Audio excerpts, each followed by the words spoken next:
papaliguan na kita tapos pupunta tayo ng mall. Si Popsi po. Nasa trabaho ba eh. Ganito na lang. Pagkatapos kita paliguan, pupunta tayo sa mall, tapos bibilang kita ng ice cream.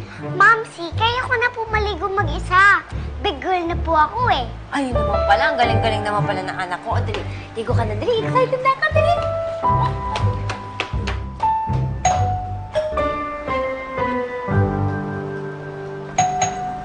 Mr. and Mrs. De La Costa!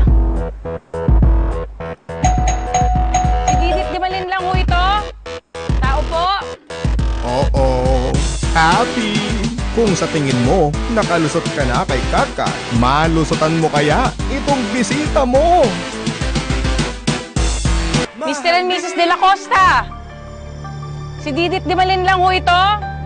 Tao po. Alright. Thanks, Kyle. Bawi na lang kami sa iyo.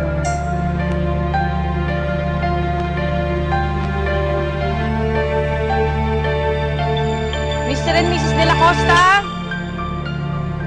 Didit Dimalin lang ho. Tao po.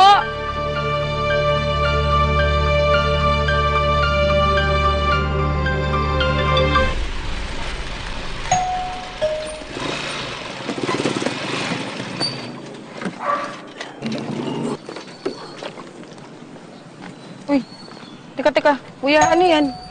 Putar delivery po para kailangan Miss De La Costa. Eh, walang tao dyan eh. Kanina pa ako katok ng katok. Kanina pa ako doorbell ng doorbell. Walang tao dyan. Imposible po. Katatawag lang po na yung sabi po. Nagmamadali nga sila. Matagal ka naman ba nagde-deliver ng tubig dito sa mag-asawa? Opo, matagal na sila nagpapadeliver sa akin. Kaya lang, ngayon lang po ulit sila umorder. Akala ko nga, umalis na sila dito eh. Sabihin.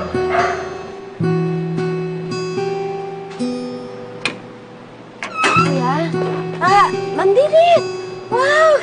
Kamusta? Nandito ka pala. Kuya, pasok mo sarap yun. Kamusta po? Pasensya na ano eh. Nasa taas kami. Binibihisan ko kasi si Katkat. Mamasyal kami. Ang sabi nung mama, matagal na raw kayo hindi nagpapadeliver ng tubig dito. Ano kasi... Diyos ko, nahalo yung asawa ko sa raffle. Yung libreng 6 months kami yung supply ng mineral water. Kaya hindi ako pero naubos na nga, matapos na. Kaya nagpa-deliver na ulit ako. Kaya nga eh. Good to know. Kamusta ka naman dito, Katrina? Okay ka naman sa bago mong bahay? Masaya ka naman dito?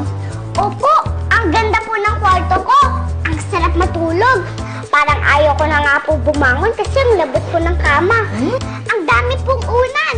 Mga 4 po. The best po si Mamsi. Eh, nasa naman pala yung mister mo? Sa car shop po siya. Kahit weekend?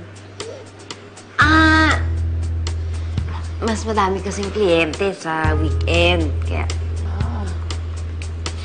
Eh, wala na pala kayong oras mag-bonding kasama nitong bata. Hindi naman ho sa ganun. Pag maluwag naman po yung schedule niya, talagang grabe siya bumawi dito kay Katkat.